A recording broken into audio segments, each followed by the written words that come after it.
All right, ladies and gentlemen, Mr. Sadko here. Welcome back to the channel.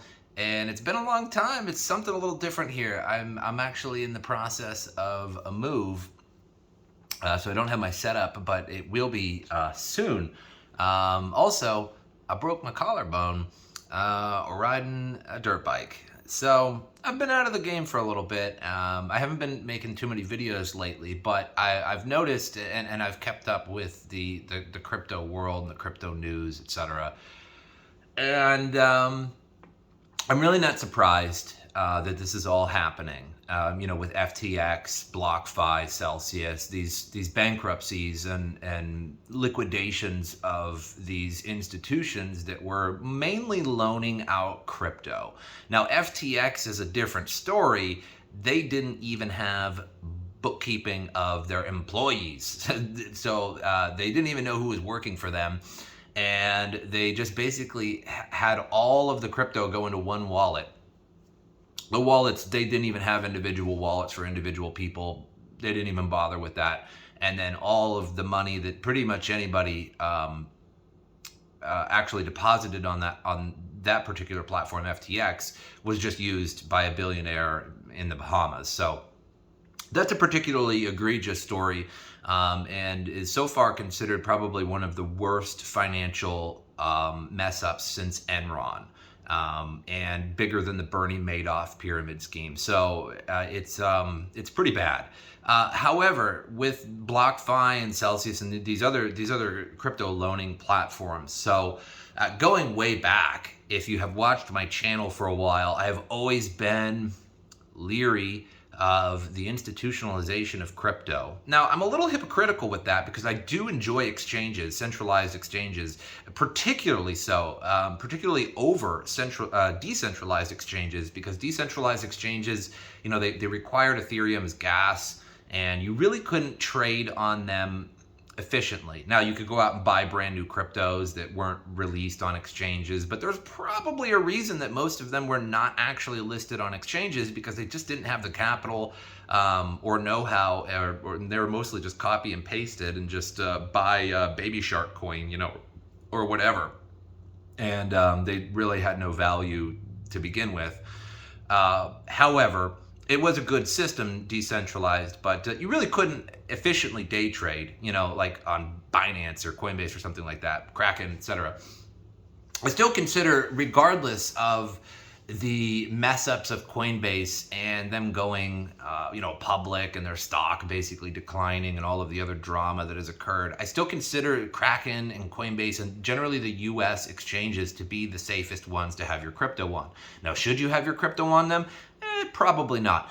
But in the event something does go wrong, they are probably some of the last exchanges to actually go under or have something bad happen to them, because it seems like the United States is really the only place that actually has some kind of rules when it comes to crypto, which could be a good or a bad thing. The other exchanges happen to be in various countries that they purposely went to, like Malta, like Binance, that are sort of tax havens and have no rules. So if it ever goes down, good luck trying to get your crypto back from Binance. Now, I mean, I really hope that doesn't happen because they're the #1 largest volume exchange, etc. But good luck. Good luck trying to get a hold of Malta, basically a haven for things like that to happen.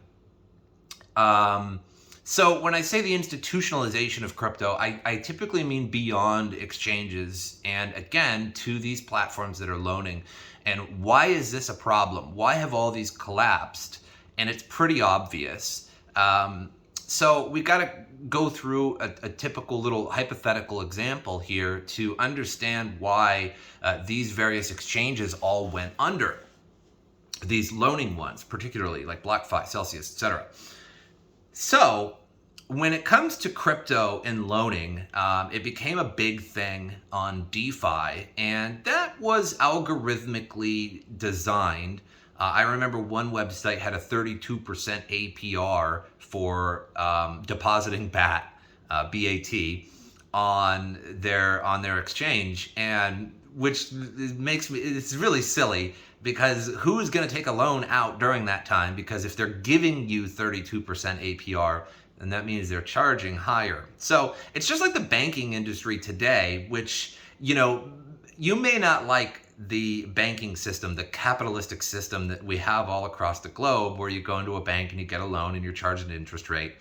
And that interest rate is higher than what you would get if you deposit money into that bank. And there's a reason for that. There's just always been a reason for that. Now, it does make the fat cat's wallet bigger, but on the other end, it's sustainable, at least for now. It does work. You have to argue it does work. You may not like it, but the banking system does work currently with dollars and euros, etc. Because if I go into a bank and I get a loan, I get a mortgage or some kind of loan, and they're like, yeah, we want 5% APR till it's paid off, 72 months or some kind of payoff period, right? That means I'm giving them money, and if somebody, giving them back profit, right? And if somebody goes there and just deposits money for that liquidity for my loan, they're not going to get more than 5%, because if they did, they'd have to charge me for getting a loan even more money to even remain in a profitable situation or any reasonably mathematical, logical situation. That's the problem with crypto. Flash forward to crypto, and we have these platforms giving 10, 5, 12% APR for your crypto. Well, that's because they need liquidity.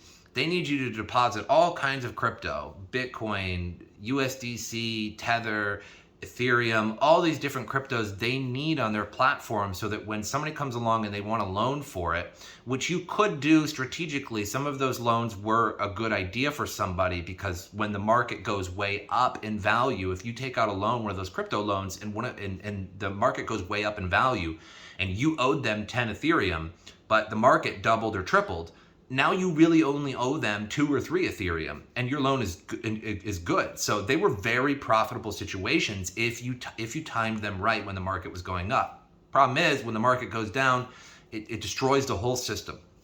So for example, if I wanted a loan platform, I wanted to make one, and I'm like, okay, you guys give me Bitcoin, and I will give you 5% APR on that Bitcoin. Okay, let's say Bitcoin is worth $10,000 even at the time, and 10 people give me 1 Bitcoin each. So I have 10 Bitcoin, I have $100,000 to loan out on the platform.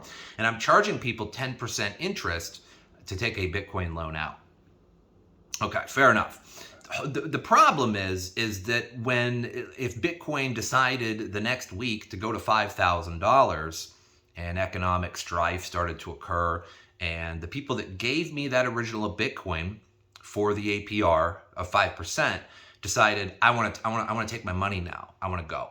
I want to take my money out. I want to sell it, pay off my bills, whatever. The problem is, I only had 10 Bitcoin. Now it's worth $5,000 each instead of 10,000. So I owe you 2 Bitcoin. If I want to give you back $10,000, I have to give you 2 Bitcoin. But I only had 10, and I have 10 investors. I have 10 depositors, if you will. So that means I owe 20 Bitcoin to equal the same amount of money as $100,000 worth of depositors. But I don't have it. It doesn't exist. Plus I owe you some interest as well. So I might owe you 2.1 Bitcoin. So that means I owe, like 25 total Bitcoin or so, or more. Who knows? 20, 21, math, whatever. Just a hypothetical example. I owe more. I owe way more. I owe each person like 2.1 Bitcoin or so, some odd derivative in interest rate, in order to sort of swap that system back. Because at first I said, okay, you gave me $10,000. It was in the form of 1 Bitcoin. But when I give it back to you, I have to convert that $10,000 back into the Bitcoin that you gave me. And if Bitcoin went to $2,000, now I'm in real trouble, because I'm gonna have to give you multiple Bitcoin each, more than just 2. And that's sort of what happened. People were investing in these platforms all the way up from $20,000 Bitcoin to $64,000 Bitcoin. I think that was the high. Maybe it was 66, but either way, somewhere around there, it's about $65,000 Bitcoin was our high.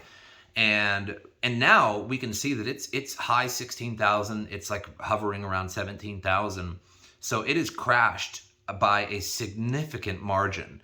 And these platforms just simply didn't have it. And with the crash of Luna and all these other cryptocurrencies of 90% or more in some ways, Bitcoin has, more than crashed by 2/3. So from 64,000 to under 20,000, that means these platforms owe a lot of people a lot of Bitcoin. Because if I gave them one Bitcoin at $60,000 and now Bitcoin is at 20,000, they're going to owe me a few Bitcoin in order to get to that 60,000 that I want to cash out. It just doesn't exist. And these institutions, they just didn't realize it. I'm not sure what they were doing.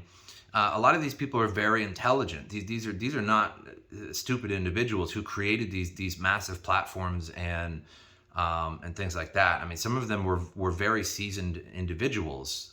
So it works with like something like the US dollar that just doesn't wildly crash all the time.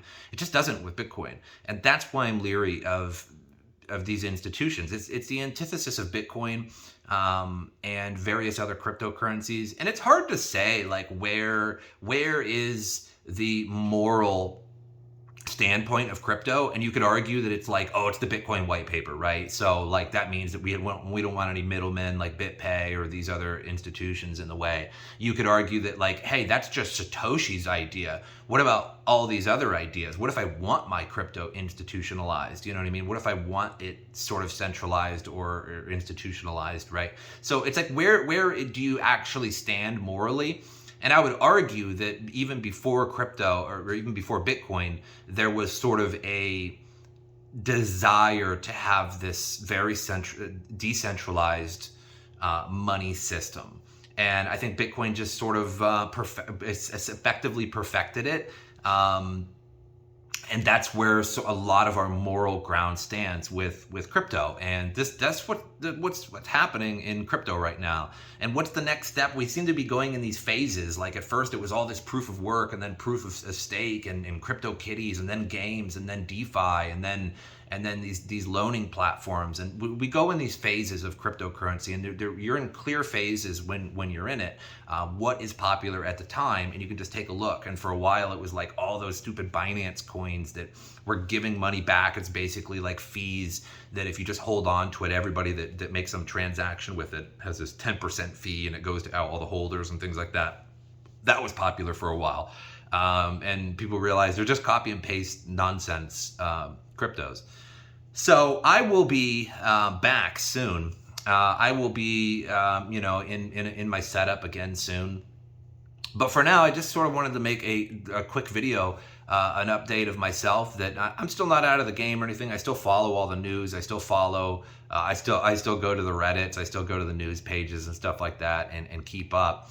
I have just been personally busy, and I will be back at it soon. But that's my thoughts on the whole FTX and whole Celsius and BlockFi and all these crypto platforms just basically being liquidated and going under. Really, I think a lot of these platforms could actually benefit from people like myself.